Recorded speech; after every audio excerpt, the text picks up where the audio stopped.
No hay una salida clara a la crisis en Perú. Mientras las protestas continúan en gran parte del país, distintos organismos de derechos humanos llaman la atención sobre el excesivo uso de la fuerza por parte de la policía.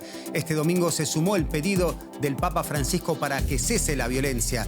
Las protestas que sacuden el país desde diciembre ya dejan un saldo de al menos 60 muertos y cientos de heridos. Estos son nuestros titulares. Arrancamos.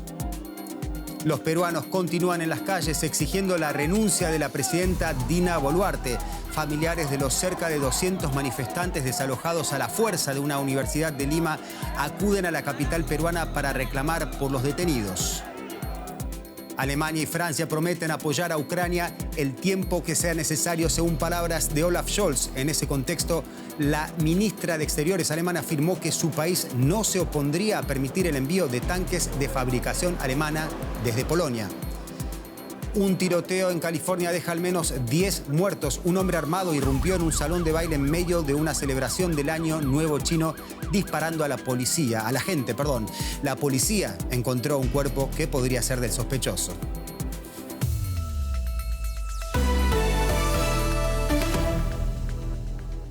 Las manifestaciones en Perú no dan tregua, más de un mes y medio después de que se iniciaran las protestas tras el fallido autogolpe del entonces presidente Pedro Castillo y que han dejado hasta la fecha un saldo de al menos 60 fallecidos y centenares de heridos. Al menos 80 puntos de carreteras nacionales continúan bloqueados, en especial en las regiones del sur de Perú. En Lima, familiares de los 200 manifestantes desalojados a la fuerza por la policía de una de las principales universidades de Lima intentan averiguar el paradero de los detenidos. Desde el miércoles se alojaban en esa universidad delegaciones procedentes de distintos puntos del país para participar en una protesta multitudinaria. Manifestantes que, además de la renuncia de Boluarte, exigen elecciones anticipadas y una asamblea constituyente con el fin de cambiar la Constitución. Siguiendo muy de cerca la crisis que vive Perú está nuestra corresponsal Nicole Riz, a quien vemos en pantalla, midiendo el pulso en las calles de Lima. Nicole, decíamos que familiares de los manifestantes desalojados de la Universidad Mayor de San Marcos están llegando a Lima para saber en qué condiciones están detenidos. ¿Qué pudiste averiguar al respecto? Es cierto que están llegando familiares, también están llegando estudiantes de las zonas del sur para dar su apoyo a la gente que se ha detenido en la Universidad de San Marcos. Mientras tanto, también tenemos los primeros testimonios de, por ejemplo, abogados que están en contacto con las personas detenidas. Dicen que ha sido muy difícil entrar para empezar a la dirección policial para cuidar de estos detenidos. También dicen que hay una gran desconfianza por parte de los manifestantes hacia los abogados de Lima, pero al final sí lo consiguieron. Critican que la detención se hizo sin presencia fiscal y también dicen que están acusados de usurpación y de robo. Eso sí es cierto, que la policía entró sin llamar a la fiscalía antes. También hay una denuncia por presunto robo por parte de algunos manifestantes en el sitio de la universidad. Eso también son cosas que han pasado antes de que entrase la policía. Y por lo visto también hay insultos y humillación de parte de la fuerza policial a los manifestantes durante este acto. Se está mirando ahora lo que ha pasado exactamente. Mientras tanto, el responsable social de la Universidad de San Marcos ahora está dimitiendo. Es Francisco Bon Cabanillas y dice en un comunicado que sobre los lamentables acontecimientos que todos los peruanos estamos viviendo, hemos de pronunciarnos tanto individual como institucionalmente. Estamos viviendo una situación que no debe repetir sucesos del siglo pasado. Evitemos la muerte y lesiones de cualquier peruano. Entonces hay mucho movimiento y esperamos nuevas manifestaciones también en apoyo de estos detenidos. Nicole, hace unos días la presidenta Dina Boluarte dijo que estaba abierta al diálogo, pero en cambio vimos que la respuesta fue más dureza por parte de la policía. Ante los pedidos de distintos organismos y que se sumó el Papa hoy para acabar con la violencia y sentarse a dialogar, ¿existe algún tipo de voluntad por parte del Ejecutivo? Por favor, brevemente, Nicole. Al menos por palabras, sí, existe voluntad de dialogar y también se están abriendo corredores humanitarios para la gente afectada en las zonas en las que las protestas están aún más grandes, en el sur. Pero de momento parece que no se va a abrir diálogo, por lo tanto que exista la violencia policial dura contra los manifestantes y por otra parte también hay violencia por parte de grupos de manifestantes que se está implicando sobre todo en zonas del sur de momento. Nicole Riz desde Lima con todos los detalles, muchas gracias. Una sospechosa del asesinato del fiscal antimafia paraguayo Marcelo Pecci fue arrestada ayer sábado en Colombia a su llegada procedente de El Salvador, de donde fue expulsada por las autoridades del país centroamericano. La mujer, de 42 años y de nacionalidad colombiana, es considerada responsable de la planificación, financiación y logística del asesinato de Pecci cometido en mayo del año pasado. En el momento de su muerte, el fiscal paraguayo investigaba diversos casos de narcotráfico y crimen organizado. De momento, los investigadores no han podido determinar la identidad de los autores intelectuales del homicidio. Alemania y Francia mostraron este domingo sintonía en cuanto a la política a seguir respecto a la guerra en Ucrania. En un encuentro en París, con motivo del 60º aniversario del Tratado del Elíseo, los mandatarios de ambos países, Emmanuel Macron y Olaf Scholz, reiteraron que mantendrán su apoyo a Kiev el tiempo que sea necesario. Esas fueron palabras de Olaf Scholz. Un apoyo tanto económico como en forma de entrega de armamento y con el envío de tanques en el centro del debate. Un abrazo como símbolo de 60 años de amistad franco-alemana. El Tratado del Elíseo puso fin al enfrentamiento entre Berlín y París. El aniversario de su firma llega en un momento de guerra en Europa. Este 60 aniversario tiene un significado especial. En un momento en el que Ucrania resiste a la agresión de Rusia, el ideal de paz y diálogo ha sido ridiculizado. La esperanza de un orden humanista en Europa se ve amenazada y los desarreglos del mundo sacuden tantas certezas en nuestros países. El canciller alemán Konrad Adenauer y el presidente galo Charles de Gaulle sellaron el Tratado del Elíseo, abriendo así el camino a que Berlín y París se convirtieran en los motores de la cooperación europea.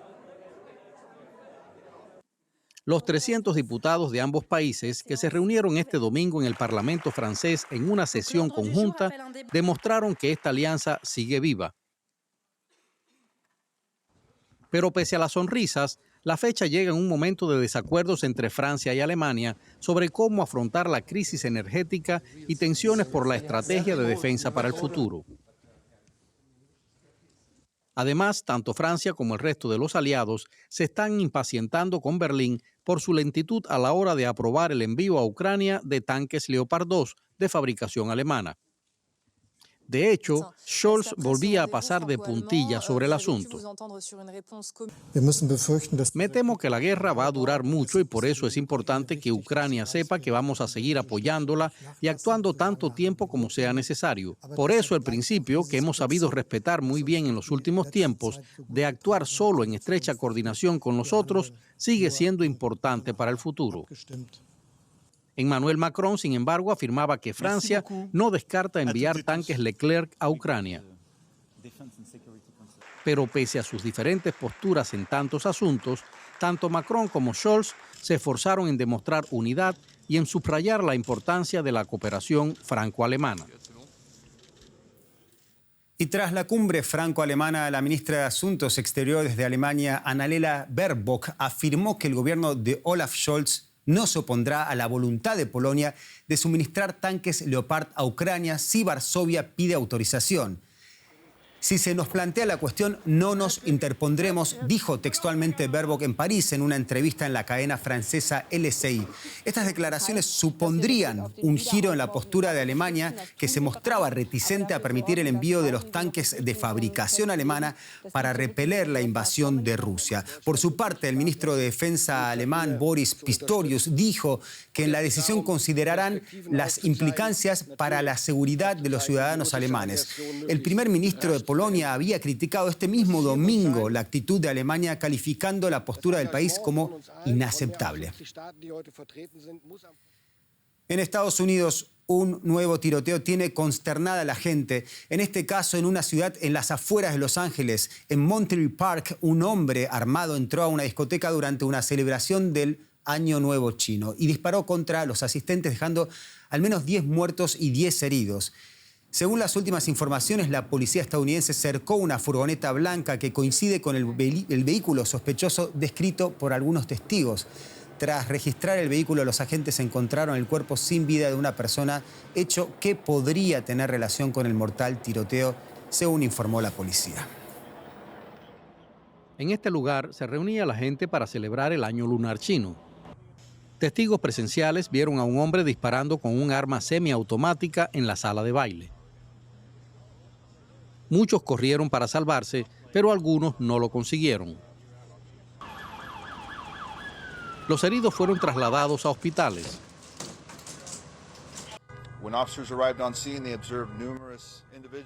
Cuando los agentes llegaron al lugar, vieron a muchas personas, clientes del local, que salían gritando del lugar. Los agentes entraron y localizaron a las víctimas. En Monterey Park viven más de 60,000 personas, la mayoría de origen asiático. Me pilló de sorpresa. Es horrible escuchar que algo así sucedió. No solo en una ciudad pequeña, sino que en mi ciudad. Nunca piensas que algo así podría pasar. Ahora Monterey Park protagoniza el dolor por un nuevo asesinato masivo en Estados Unidos. Y vamos ahora con un resumen de noticias destacadas en formato breve. En Bruselas, cientos de manifestantes exigieron al gobierno belga que ejerza más presión para lograr la liberación de un trabajador humanitario en prisión en Irán. Olivier Van de Castelle fue condenado a 40 años de cárcel y 74 latigazos por delitos de espionaje. Los manifestantes acusan a Irán de usar a Van de Castelle como rehén para lograr la liberación de un diplomático iraní encarcelado en Bélgica. El presidente de Turquía, Recep Tayyip Erdogan, anunció el 14 de mayo como fecha para las elecciones presidenciales y legislativas, los comicios en los que Erdogan tratará de prolongar las 2 décadas que lleva al frente del país tendrán lugar un mes antes de lo esperado. Los sondeos pronostican un resultado ajustado. Un avión de la aerolínea irlandesa Ryanair con 192 personas a bordo que cubría la ruta entre la ciudad polaca de Katowice y Atenas aterrizó acompañado de aviones griegos de combate F-16 en Atenas debido a una amenaza de bomba. Sin embargo, tras la inspección de la nave no se encontró nada sospechoso, informó la policía griega. Hasta aquí las noticias. Nos vemos en cualquier momento en una próxima emisión de DW Noticias. Gracias por elegirnos.